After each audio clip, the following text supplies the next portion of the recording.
बिस्मिल्लाहिर्रहमानिर्रहीम। अस्सलाम वालेकुम नाज़रीन, आप देख रहे हैं गोइंग अंडरग्राउंड और मैं हूं आपका होस्ट बिलाल हैदर चट्टा। नाज़रीन, आज हम इशूज़ पर बात करें। बिलावल भुट्टो साहब दौरे भारत पर हैं और हमारे वज़ीर ख़ारिजा इस टाइम पर गोवा में मौजूद हैं और जो वज़ीर ख़ारिजा हैं वो शंघाई ताउन तंजीम के इजलास में शिरकत के लिए भारत तशरीफ़ लेकर गए हैं। कहा जा रहा है, भारत की जानिब से भी कहा गया कि दोनों मुल्कों के माबैन ये एक बड़ा पॉजिटिव स्टेप होगा और शायद इससे दोनों ममालिक के दरमियान जो ताल्लुकात हैं उसमें बेहतरी आएगी। इमरान खान साहब ने इसकी मज़म्मत की और कहा कि शायद इन्हें कश्मीर इशू इनके लिए कोई इशू नहीं है, इसलिए इन्हें फ़र्क नहीं पड़ता और ये गोवा चले गए हैं और भारत चले गए हैं हमारे वज़ीर ख़ारिजा। न जाने जाना ज़रूरी था या ज़रूरी नहीं था, क्या वजह थी। इसके अलावा अगर हम chief justice of Pakistan Umar Ata मदियाल साहब की बात करें और सुप्रीम कोर्ट की बात की जाए तो उन्होंने कहा कि सियासी जमातों को मुज़ाकरात की कोई हिदायत नहीं की थी। ये जो तमाम जमातें आपस में मुज़ाकरात कर रही हैं ये ख़ुद से कर रही हैं। 14 मई को इंतखाबात कराने का हुक्म बरकरार है। यानी जो अदालत ने कहा था कि पंजाब के अंदर 14 मई को इंतखाबात होंगे और जिसके बाद हुकूमत को बड़ी बेचैनी का सामना करना पड़ गया इस डिसीजन के बाद, क्योंकि हुकूमत नहीं चाहती किसी भी तरह से इलेक्शंस होना। कहते हैं हम अक्टूबर में इलेक्शंस कराएंगे, साथ ही दबे अल्फाज में ये भी कहते हैं कि अक्टूबर में इलेक्शंस होना भी शायद मुमकिन ना हो। हुकूमत इस टाइम पे इंतखाबात से क्या भाग रही है? क्या हुकूमत ये चाहती है किसी भी तरह इंतखाबात ना हो? जबकि एक सियासी जमातें हैं, सियासी जमातें कभी भी अपने कारकुनों से, अपने लोगों से नहीं भागती अगर काम ठीक किए हों तो। अगर काम ही ठीक ना किए गए हों, आवाम के लिए कोई रिलीफ़ किसी तरह से पैदा ना किया गया हो, आवाम पर बोझ डाला गया हो, आवाम के साथ जो वादे किए थे वो तमाम वादे झूठे साबित हुए हों, जो बातें की गई थी, जिस तजर्बे का नाम लिया गया था, अगर वो सब कुछ ही गलत हुआ हो तो फिर शायद इलेक्शन से भागना ही एक वे आउट है। और इसीलिए इस टाइम पे हुकूमत चाह रही है किसी भी तरह कहीं भी पाकिस्तान के अंदर इलेक्शंस ना हो सकें, जितना टाइम गेन किया जा सके टाइम गेन किया जाए। कहते हैं हमने अपनी सियासत को दाव पर लगा दिया मुल्क बचाने के लिए। कैसा मुल्क बचाया इन्होंने? वो गरीब जो आज पिस रहा है इस मुल्क के अंदर, जिसके पास खाने को रोटी 2 वक्त की नहीं रही, कहते हैं उसके लिए हमने अपनी सियासत को दाव पर लगा दिया। और सियासत को क्या दाव पर लगाया? 1100 अरब रुपए के अपने केसेस माफ़ किए, करवाए, ऐसे सिस्टम में चेंजिंग्स की, नैब को टुथलेस किया, तमाम तरामीम की गई जिसका मफाद इनको मिला। तो सियासत दाव पर किसने लगाई? क्या इन लोगों ने अपनी सियासत दाव पर लगाई या अपने मफाद के लिए वो तमाम काम किए वज़ीर आज़म बनकर और तमाम वजारतें संभाल कर, और गरीब आदमी के लिए तो कुछ भी नहीं किया? किया क्या गया? आटा मुफ्त बांटा गया। और ऐसा आटा मुफ्त बांटा गया, इन्हीं के अपने लोग, शायद हकान अब्बासी साहब फरमाना शुरू हो चुके हैं कि 20 अरब से ज़्यादा की करप्शन मुफ्त आटा स्कीम के अंदर हो चुकी है। और वो कहते हैं कि it is an estimated cost, it will be more than it. 20 अरब से ज़्यादा पैसे होंगे जो खाए गए होंगे, और कहा गया कि अगर सबूत मांगेंगे तो सबूत भी देने को तैयार हों। ये बात शायद हकान अब्बासी साहब ने की। So that is a very serious statement. अगर पाकिस्तान तहरीक इंसाफ या मुखालिफिन की जानिब से होती शायद नॉर्मल बात थी, लेकिन it is a very serious statement now. और उस पर हर तरह से after all of the pressures from the party Shahid Khaqan Abbasi Sahab कायम है। साथ ही देखा हमने कि आज इमरान खान साहब की पेशी थी, इस्लामाबाद हाई कोर्ट के अंदर पेश हुए और इमरान खान साहब पे मुकदमों की तवील फहरिस्त है। यानी अगर नंबर काउंट किया जाए 122 मुकदमात थे उन पर, जो फहरिस्त बढ़ती जा रही है। खान साहब ने आज एक बड़ी फ़नी बात की और कहा कि जब मैं क्रिकेट खेलता था तो 170 तक मेरा मैक्सिमम स्कोर गया था, लेकिन मेरे पर्चों की तादाद से ऐसा लगता है कि शायद डबल सेंचुरी मेरी होगी। और यही देखने में आ रहा है कि इमरान खान साहब पर आए रोज़ नए से नया पर्चा कटता जा रहा है। ऐसे मज़ाइका खेज़ पर्चे, ऐसा कुछ हुकूमत कर रही है इस टाइम पे अपने मुखालिफ के साथ, क्योंकि पाकिस्तान तहरीक इंसाफ इस टाइम पे मुखालिफ हैं तमाम सियासी जमातों की जो पाकिस्तान के अंदर मौजूद हैं, ऑलमोस्ट ऑल ऑफ देम। और वो सब एक पेज पर इकट्ठे हैं और वो पेज है अगेंस्ट पाकिस्तान तहरीक इंसाफ। ये देखकर ऐसा लगता है जब एक शख्स एक तरफ हो जाए और बाकी तमाम वो लोग जो 30-40 साल से एक मुल्क के ऊपर काबिज़ हैं, बारी बारी अपनी बारियां लेते लेते इस मुल्क को लूटते गए, अगर वो सब एक साइड पे हैं तो ऐसा लगता है कि शायद जो बंदा उनके साथ नहीं है वो ठीक हो,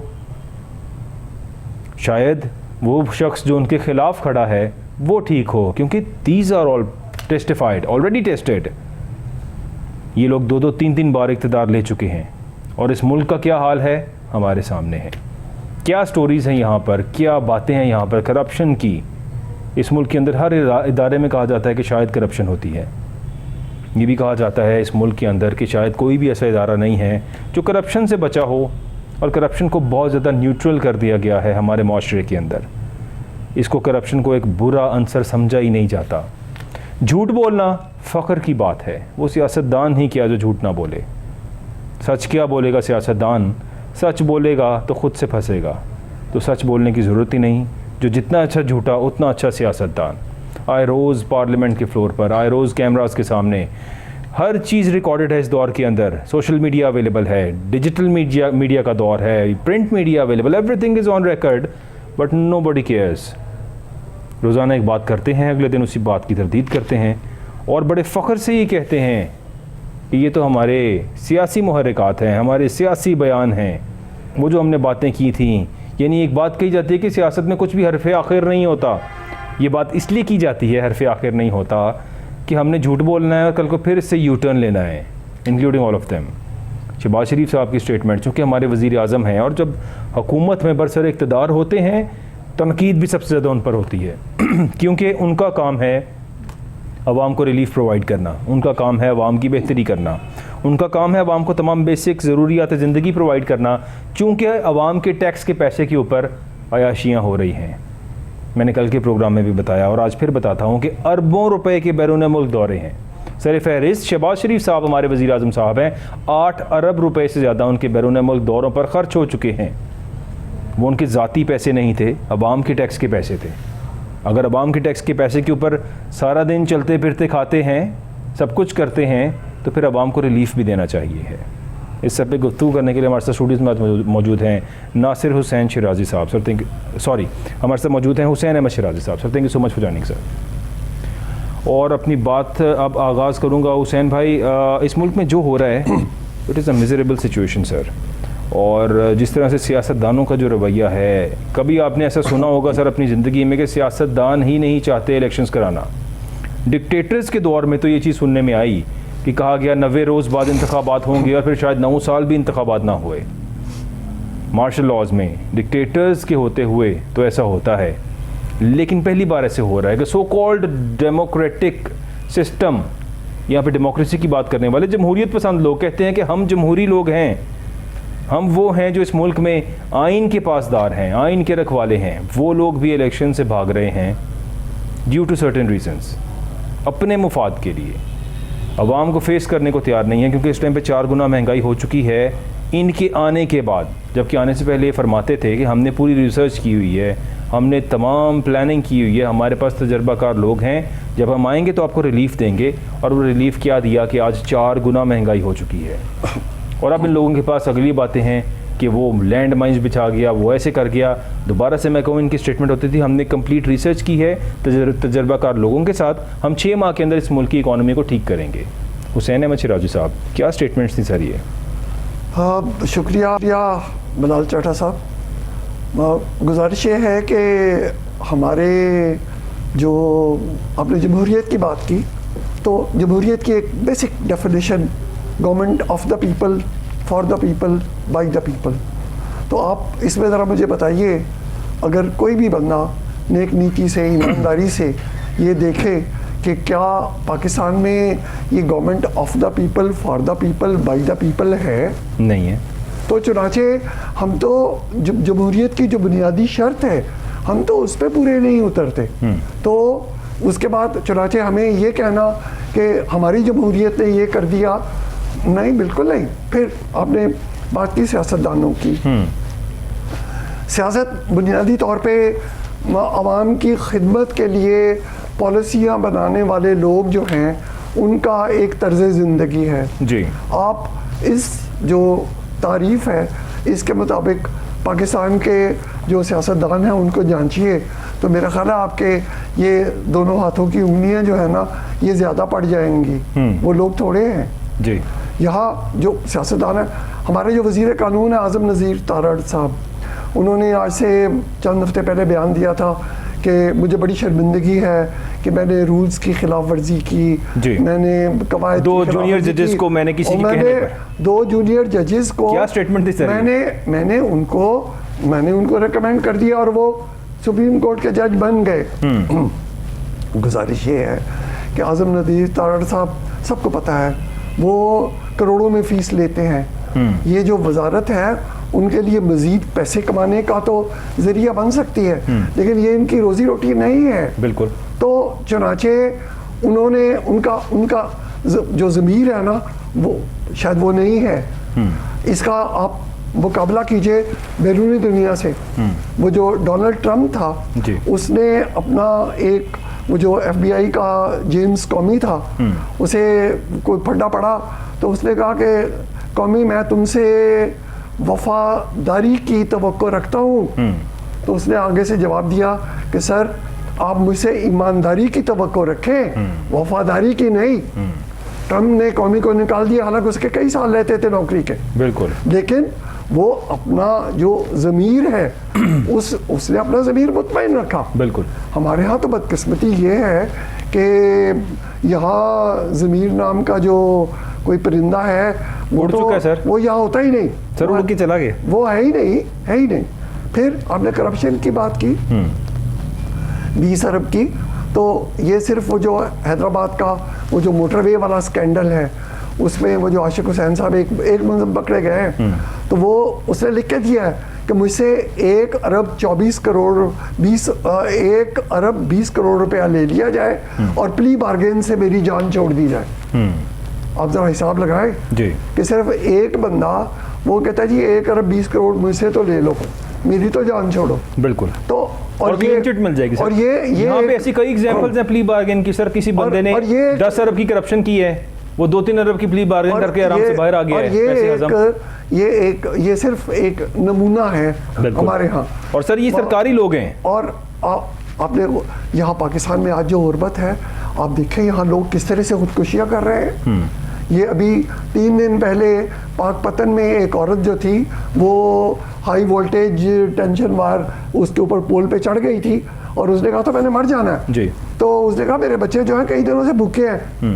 तो उसको कहा कि तुम आ जाओ, तो उसने कहा ठीक है, पहले फिर मुझे आटा दो, आटा देते हो तो मैं नीचे उतरती हूँ। ठीक है। गज़ब खुदा का, दुनिया में चोर का हाथ काटने का बिल्कुल हुक्म है जी। लेकिन जो कानून भूखे को रोटी नहीं दे सकता, वो उसको चोर का हाथ काटने का कोई हुक्म, कोई इजाज़त नहीं है। बल्कि कानून जो है उसे चाहिए कि जिन लोगों ने वो भूखे की रोटी छीनी हुई है वो उनके हाथ काटे। जब आप ये कानून, ये अदल लेके आएंगे तो फिर ये मुआशरा जो है, सर न जाने इस मुल्क में कौन ये अदल लेकर आएगा, कौन आएगा जो इस मुल्क के अंदर ये अदल और इंसाफ लेकर आएगा और इसकी इम्प्लीमेंटेशन होगी।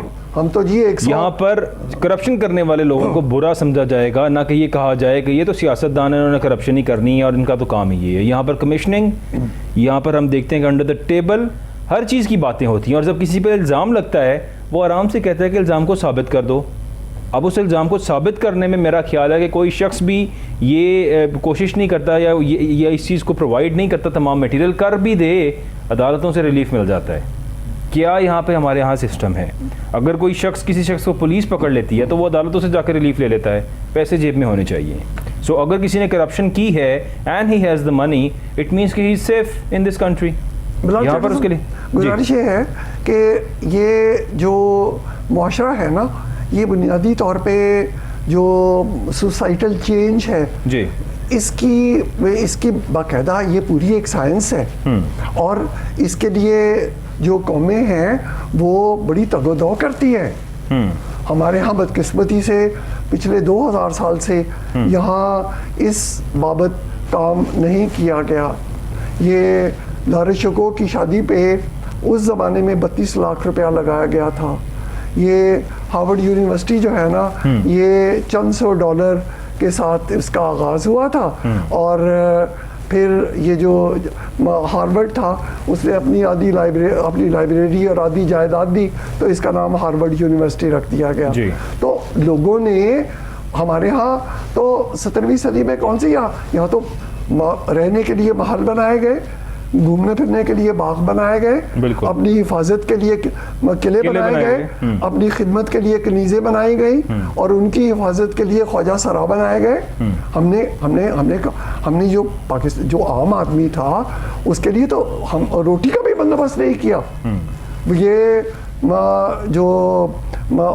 जो औरंगजेब आलमगीर के बाद जो हुक्मरान थे उसमें एक मशहूर था कि हुकूमत को नवाब अब्दुल्ला थे गवर्नर कि हुकूमत नवाब अब्दुल्ला ना चौकी रही ना चुल्ला, यानी हर चीज़ जो थी वो गतरबूद हो गई।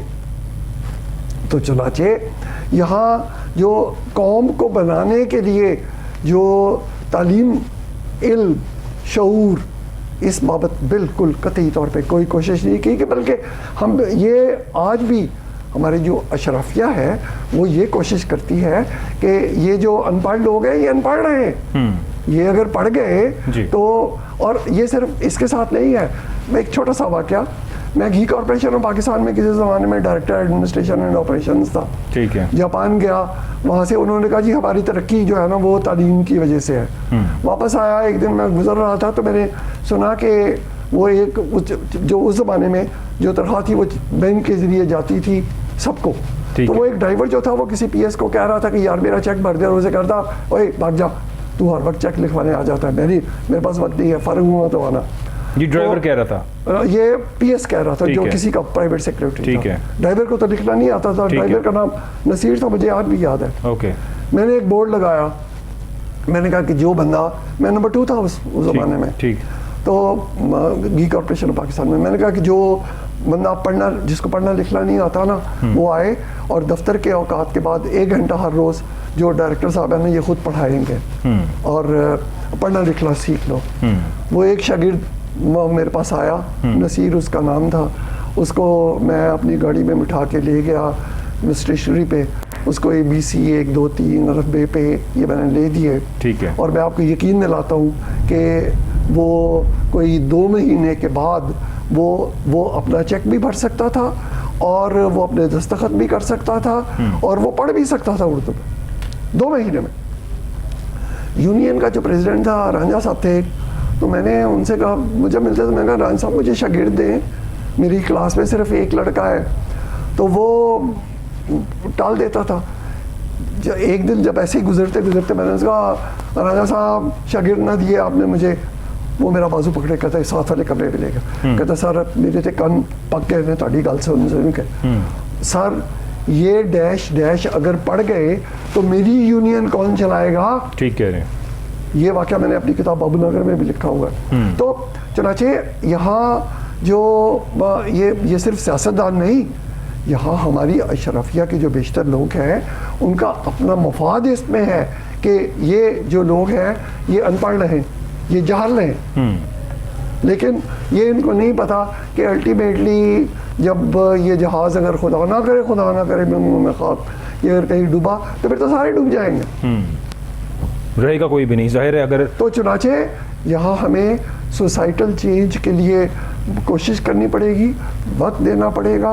मैं जब जापान गया एक सरकारी वफद के साथ, तो मुझे एक जानने वाले थे, उनसे पूछा जी, काफ़ी लोगों से मैं मिला जी कि आपने जो तरक्की की है इसका राज क्या है। उनका सबसे बड़ी हमारी तालीम है। मैंने कहा क्या किया है आप लोगों ने तालीम का। मुझे कहा जी हमारे यहाँ उस ज़माने में 9 साल की तालीम जो है ना ये मुफ्त है, मेयारी है, लाजमी है, स्टैंडर्डाइज्ड है और यूनिवर्सल है। और अगर कोई बच्चा नहीं पढ़ता तो उसके बाप को पकड़ लेते हैं कि तू अपने बच्चे को स्कूल क्यों नहीं भेज रहा। ठीक है। मैंने कहा बाप मर गया है, तो वो कहते हैं उसका जो चाचा बच्चा चाचा को पकड़ लेंगे, गार्डियन को, कि ये स्कूल क्यों नहीं जाता। मैंने कहा अगर वो चाचा कहता बच्चा बड़ा बीमार है, मुझे कहा कि वो फिर एक जो मेडिकल बोर्ड है वो उसका मुआयना करता है और अगर वो बच्चा ज़हनी तौर पे ठीक हो तो उस्ताद उसके घर आके उसको पढ़ाता है। ठीक है। उन्हीं दिनों में जापान में एक रेलवे स्टेशन था, वो सिर्फ इस वास्ते चल रहा था कि उस रेलवे स्टेशन से एक बच्चा सुबह अपने स्कूल जाता है। आप और वो कोकियो तबाकी था मेरा मेज़बान। उनका शायद साहब हमने जब 1945 में हमने हथियार डाले अमेरिकन ने कब्जा कर लिया। जी। उन्होंने कहा कि जी आप अपने मामला अब खुद चलाएं। 48 49 के इर्द गिर्द। तो हमने कहा कहाँ से शुरू करें, तो उन्होंने कहा जी तालीम से शुरू करें। तो उसने कहा कि मेरे बचपन में जो जापान की सबसे उनकी 60% इमारतें तबाह हो गई थी जी बिल्कुल दूसरी जगह अजीब में। बिल्कुल। तो उसने कहा मेरे बचपन में किसी भी कस्बे में शहर में जो सबसे खूबसूरत इमारत थी वो स्कूल था। और फिर वो स्कूल नहीं, उन्होंने जो उस्ताद है वो एक हमारे जानने वाले हैं, वो उन्होंने ये लिखा भी है। उनका जी मैं वहाँ पढ़ाता था, तो शुरू में जब मैं गया तो यूनिवर्सिटी में जा रहा था तो वो मैंने देखा कि जो बच्चे हैं वो छलांगे लगा लगा के चल रहे हैं। तो वो जो मेरा साथ वाला था, मैंने उससे पूछा कि ये बच्चे जो है ये छलांगे क्यों लगा रहे हैं? तो उसने जवाब दिया कि ये जो बच्चे हैं ये जहाँ हमारा साया पड़ रहा है ना, ये उसके ऊपर पाँव नहीं रखते कि ये साथ जाएं। ये उस्ताद की कदर है।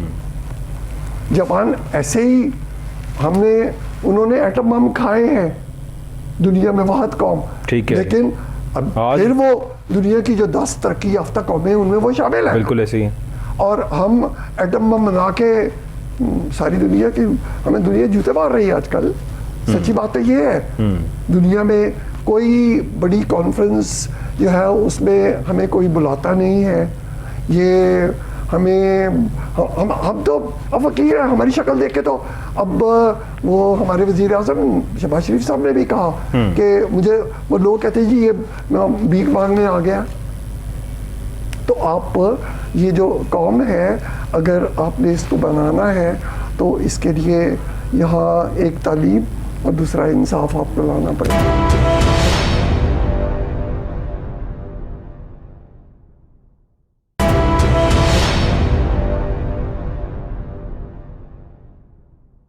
किस तरह से तालीम और इंसाफ इस माशरे के अंदर आएगा और कौन लोग होंगे जो इस पर फोकस करेंगे? बिकॉज हमारे यहाँ पर हर शख्स ने आकर यही कहा कि मयारी तालीम दी जाएगी। रोटी कपड़ा और मकान का नारा भुट्टो दौर से चलता आ रहा है, आज तक रोटी कपड़ा और मकान नहीं मिला लोगों को।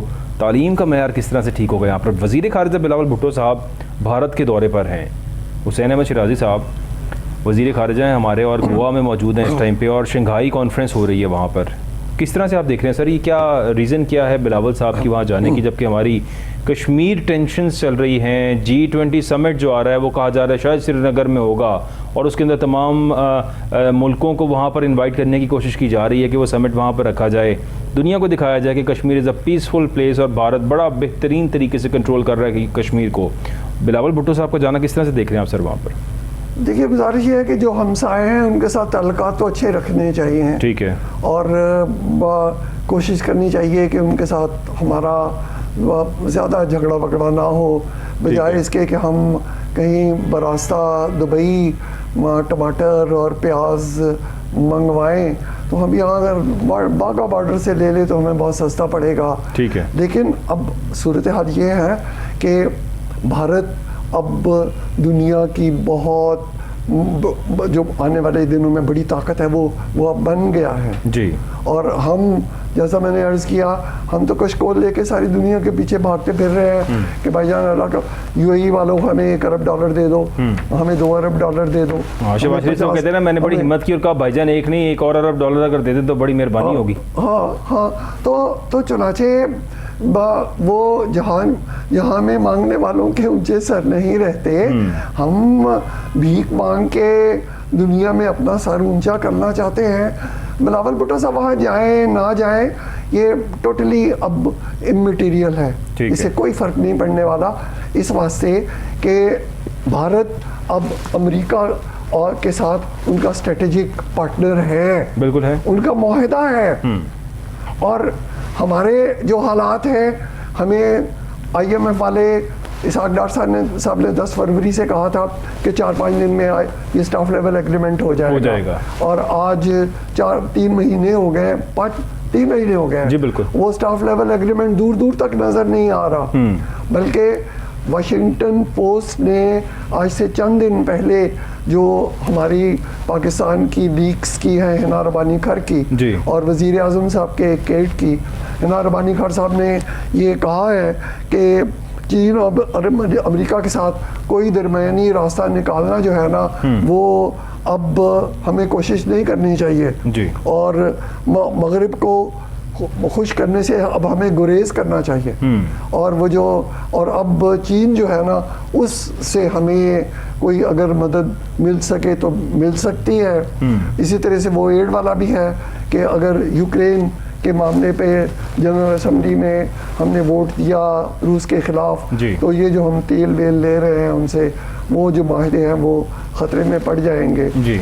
एक तरफ तो हमारे ये हालात हैं कि अमेरिका वाले जो हैं वो अब वो तो उनके पास पैसे बहुत हैं, वो हमें अगर चाहे तो वो 2, 4, 5, 7, 10, 12, 14 अरब डॉलर बिल्कुल they are peanuts for them.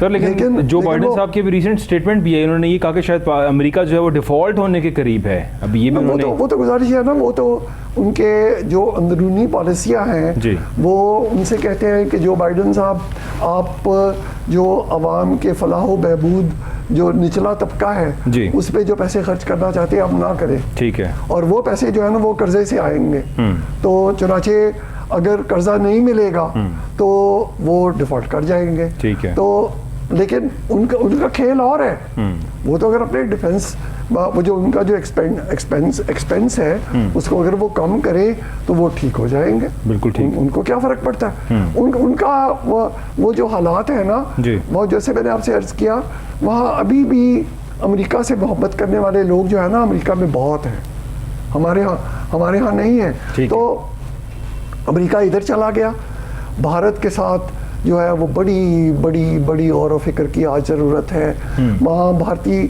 Janata party के बरसरे इक़्तिदार आने के बाद और उनको अपना इक़्तिदार मुस्तहकम कर लेने के बाद आज जो सूरत हाल है उसमें वहाँ जनाब अब जो सरेआम नमाज पढ़ने पे भी ये भी जुर्म है, ठीक है। वहाँ लोगों को जिन्होंने ईद की नमाज पढ़ी थी किसी खुली जगह पे, उनको भी कैद की सजाएं नहीं है। वहाँ एक रिजवी साहब जो थे वो एक ट्रस्ट के चेयरमैन थे, आज से 3 साल पहले आलानिया वो हिंदू हो गए थे। अब हालांकि वो तो कहते हैं ना कि आप हिंदुस्तान वापस आओ, यानी कि अगर आप हिंदू थे पहले तो अब हिंदू फिर बन जाओ। ये रिजवी साहब तो पहले हिंदू नहीं हो सकते ना, वो तो मेरी बरादरी के होंगे, बिल्कुल ऐसी। तो वहाँ हालात अब ये हो गए हैं और ये हालात को आज के नहीं है। मैं 2013 में जब अपनी किताब के फंक्शन के लिए नई दिल्ली गया था, वो गालिब अकेडमी दिल्ली वालों ने मुझे बुलाया था, ठीक है। तो वहाँ मैंने एक अखबार में पढ़ा था कि किसी मुस्लिम लड़की, उसका रिश्ता, और उसमें लिखा था कि बाकी के बरसरे रोज़गार हो, पढ़ा लिखा हो, ज़ात पात और मज़हब की कोई कैद नहीं। और आप देख लें ये शाहरुख खान या आमिर खान या वहीदा रहमान या नरगस, उन्होंने हिंदुओं से शादी की हुई है बिल्कुल वहाँ।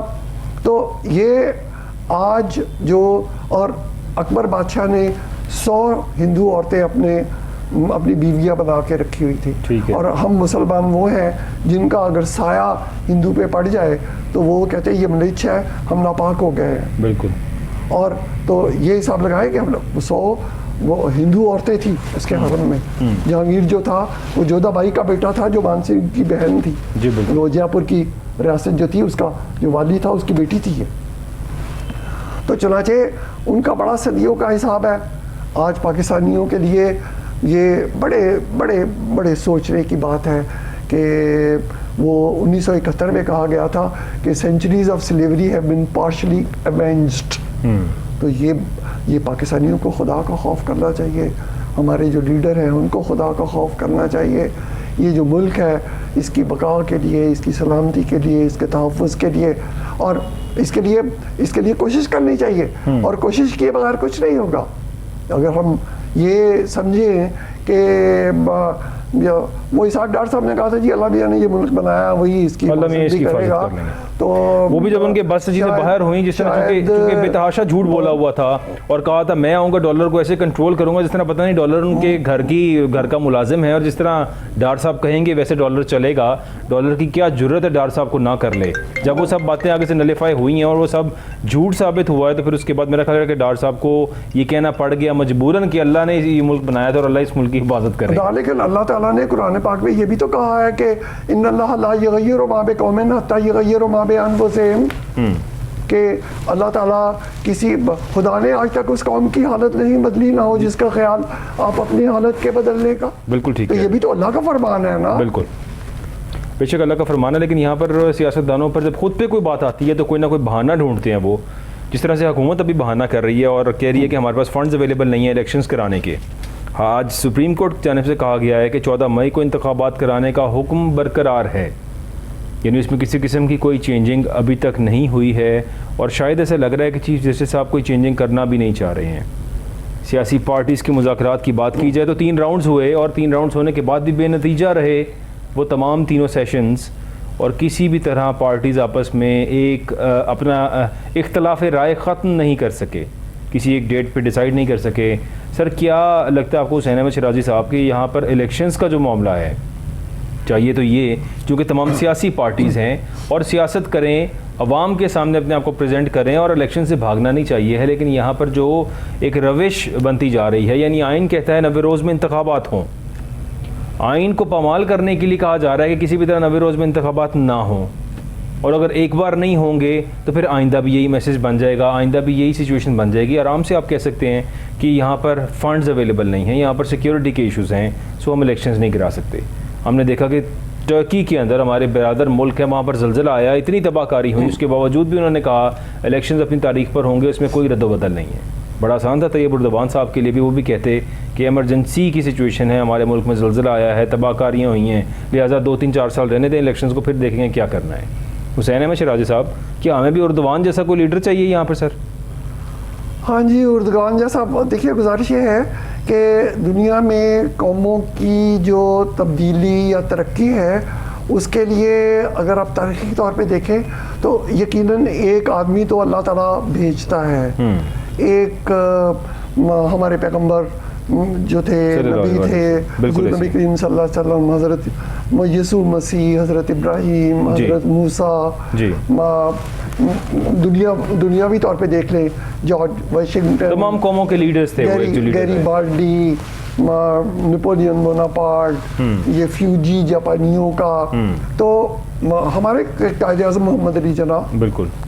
तो एक आदमी जो है वो तो अल्लाह ताला भेजता है, और उस एतबार से, और ये तरीका है, ठीक है, कौमों को उनकी हालत बदलने का, ठीक है, कि अल्लाह ताला उनमें एक कोई अच्छा बंदा भेज देता है।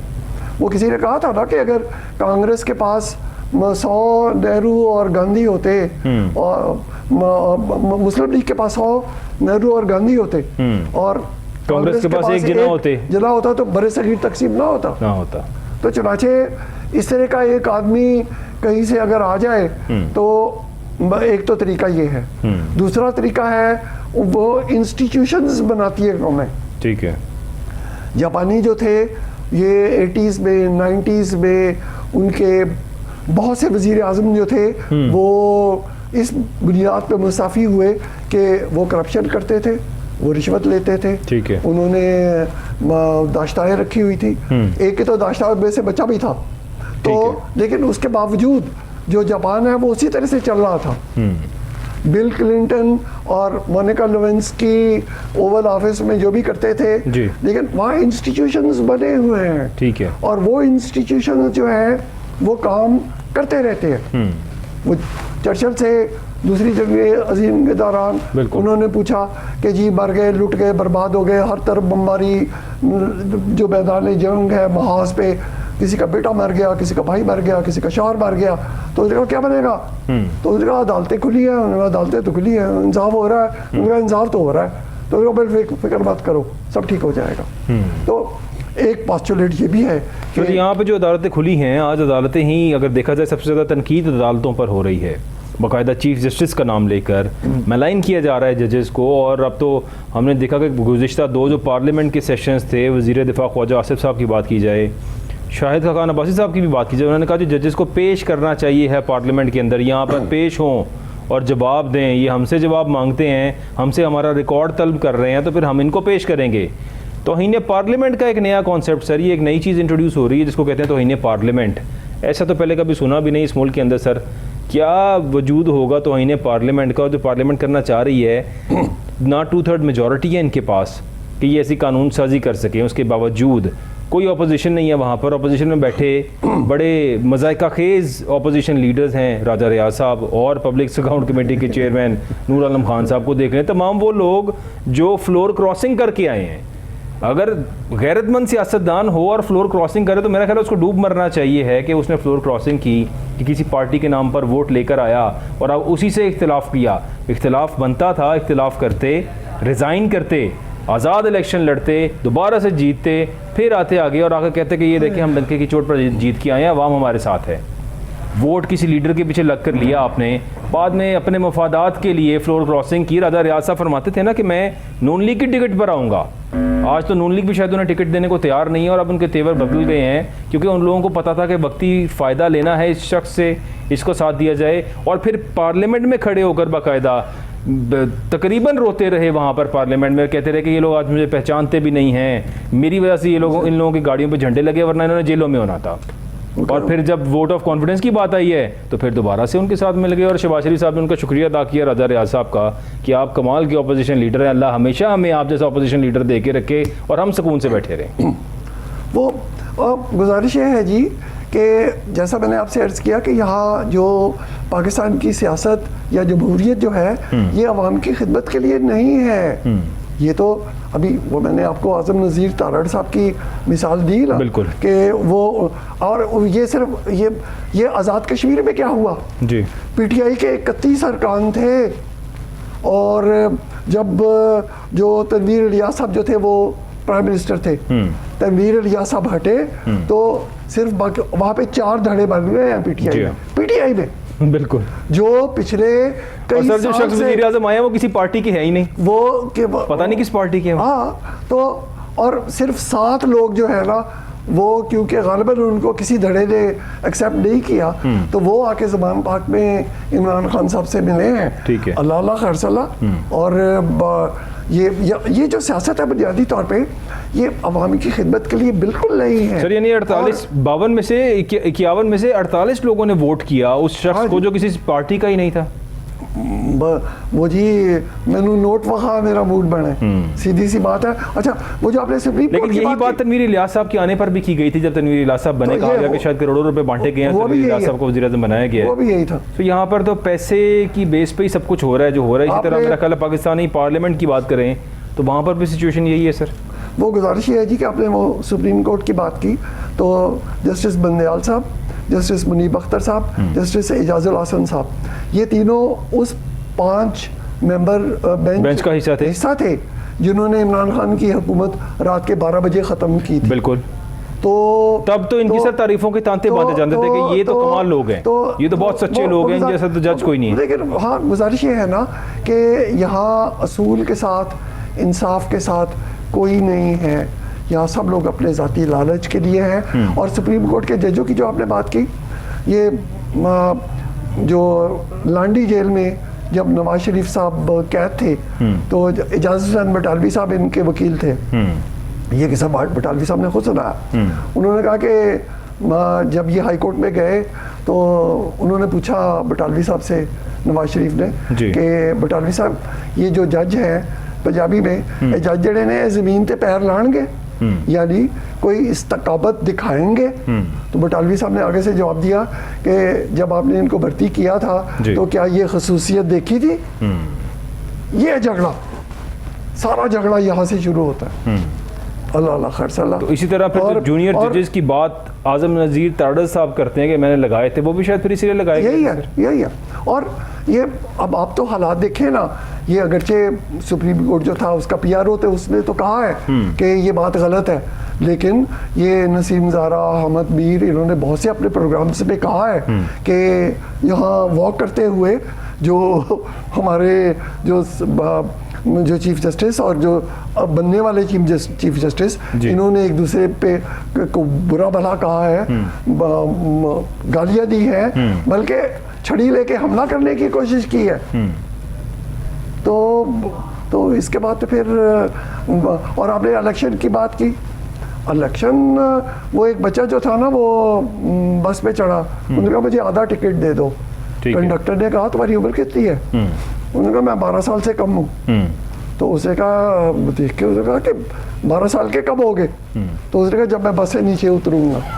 तो चुनाचे ये जब तक इनको मस्बत नताइज जो है नजर नहीं आएंगे तब तक इलेक्शंस नहीं होंगे। और इसका मतलब है कि कम से कम 2-3 साल इलेक्शंस नहीं होंगे, क्योंकि ये मुस्बत नताइज हासिल करने के लिए 2-3 साल भी इसलिए रिक्वायर्ड हैं ताकि अवाम मजबूर हो जाए, यूज टू हो जाए इस महंगाई से, भूल जाए, क्योंकि बेहतरी तो किसी तरह होती नजर नहीं आ रही है। अगर पेट्रोल 280-82 पे बरकरार रहेगा कोई 2-3 साल खुदा ना ख्वास्ता, तो शायद लोग ही यूज टू हो जाएंगे, भूल जाएंगे कि शायद पेट्रोल की प्राइस बढ़ी भी थी, वो कहेंगे 2 साल पहले भी इतनी थी, आज भी इतनी ही है, तब शायद जाके सर कुछ सिचुएशन इनके लिए बेहतर हो जाएगी। चट्टा साहब, गुजारिश ये है कि ये जो अब सिस्टम है ना, ये सस्टेनेबल नहीं है। आज वो कहते हैं जी पाकिस्तान में गंदम की बम्पर क्रॉप हुई है और बम्पर क्रेडिट ले रहे हैं, हुकूमत क्रेडिट ले रही है ना जी। और ना तो रिजल्ट क्या है? आटा जो था वो पहले लाहौर में 1200 रुपए का था 20 किलो का जी। कल वो मुलाजिम जो था उसने कहा जी अब 1300 का हो गया। बिल्कुल, दिन ब दिन महंगाई बढ़ती जा रही है। It is everything is uncontrollable. 10 kilo जाने हुकूमत क्या कर रही है सर। ये मुफ्त आटा स्कीम देने से पहले सर 658 का बैग था सरकारी रेट आटे का। और जिस दिन मुफ्त आटा स्कीम लॉन्च की है उससे एक रोज कबल 1152 का बैग कर दिया। अभी भी नहीं मिलता, उस पे भी नहीं मिलता सर, उस पे भी नहीं मिल रहा। ये सरकारी रेट है और सरकारी रेट पे आटा देने के लिए, लेने के लिए भी एक ऐसी मुसीबत है कि इंसान कई घंटे गुजार देगा लाइन में खड़ा होकर वो आटा लेने के लिए। तो मैंने जो आपसे गुजारिश की कि ये 2-3 साल वाला जो मामला था ना, ये अब बात अल्लाह ताला हम पे अपना करम करे। हम अब इस तरह के हालात नहीं हैं। हमारा 100 अरब डॉलर हमारा कर्जा है जो हमने डॉलरों में देना है। हर साल तकरीबन 25 अरब डॉलर हमने वापस करने हैं। वो 25 अरब डॉलर कहाँ से आएंगे? ये चाइना की बात, अब ये कहते हैं ना जी बस अब हमारे चीफ ऑफ आर्मी स्टाफ भी गए हुए थे, कल चीन के वज़ीर ख़ारजा भी तशरीफ़ ला रहे हैं यहाँ, लेकिन चीन के पास वो पैसे नहीं हैं।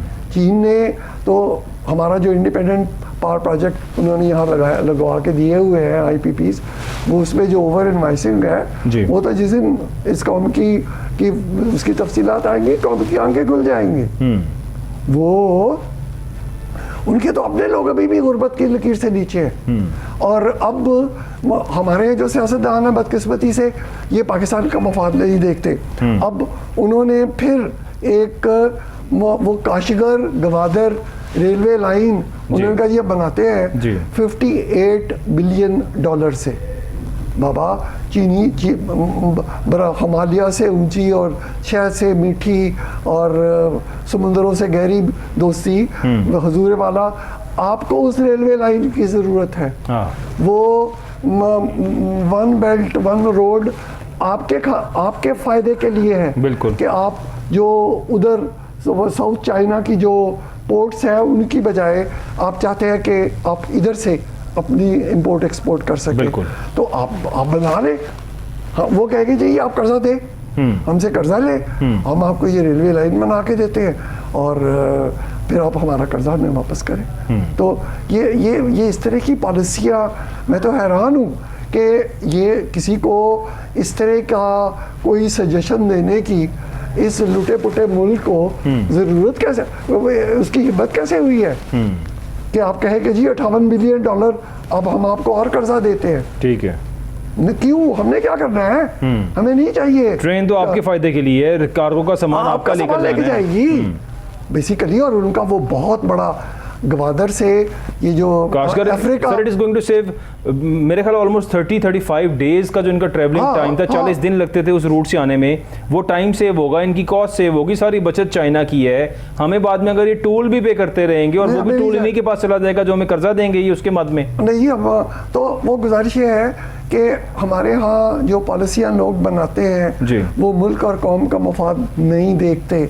ये बड़ी बदकिस्मती है इस मुल्क की और इस कौम की कि ये 58 बिलियन हमने क्या कर ले हैं ये बरादर।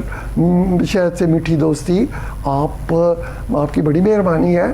आपको अगर इसके और आपका ज़रूरत है, आप ऑन रिकॉर्ड हैं। आपके जो शी साहब हैं उन्होंने जो एक 10 साल का 20 साल का जो विजन दिया है उसमें ये चीज़ शामिल है कि ये हमने करना है। तो आप करें ना। हाँ, अगर हम आपकी ये सड़क इस्तेमाल करेंगे तो हमसे ले लें आप जो आपने टोल लेना है, ठीक है। लेकिन गुजारिश ये है कि हमने माजी में भी इसी तरह के काम किए हैं और लगता नहीं कि हम अभी भी बाज आएंगे और हम इसी तरह के काम करते जाएंगे। और अब उदास फिरते हो सर्दियों की शामों में, इस तरह तो होता है इस तरह के कामों में, इस तरह तो होता है इस तरह के कामों में। और जाहिर है अल्लाह करे कि हमारे सियासतदान, हमारे मुल्क के तमाम leaders, because they are the people जो इस मुल्क की तकदीर को बदल सकते हैं, इस मुल्क को बेहतर कर सकते हैं। लेकिन आज तक जो हो रहा है शायद इस मुल्क की तकदीर के साथ मुल्क की मईशत का और मुल्की हालात का और गरीब आदमी के लिए बेड़ा गर्क की नज़र आ रहा है हर तरफ से। कहीं से कोई रिलीफ की आवाज़ नहीं आ रही। अल्लाह करे मुल्क में कोई ऐसी बेहतरी हो कि गरीब के लिए आसानी हो सके। यहाँ पे हमारे मुल्क में अल्लाह का दिया सब कुछ है, सिर्फ नीयतों का फुकदान है। बहुत शुक्रिया हुसैन अहमद शिराजी साहब, thank you so much for being on the show. नाज़रीन, आपका देखने का बहुत, कल हाजिर होंगे दोबारा नई बात के साथ। अपना ख्याल रखिएगा। अल्लाह हाफ़िज़।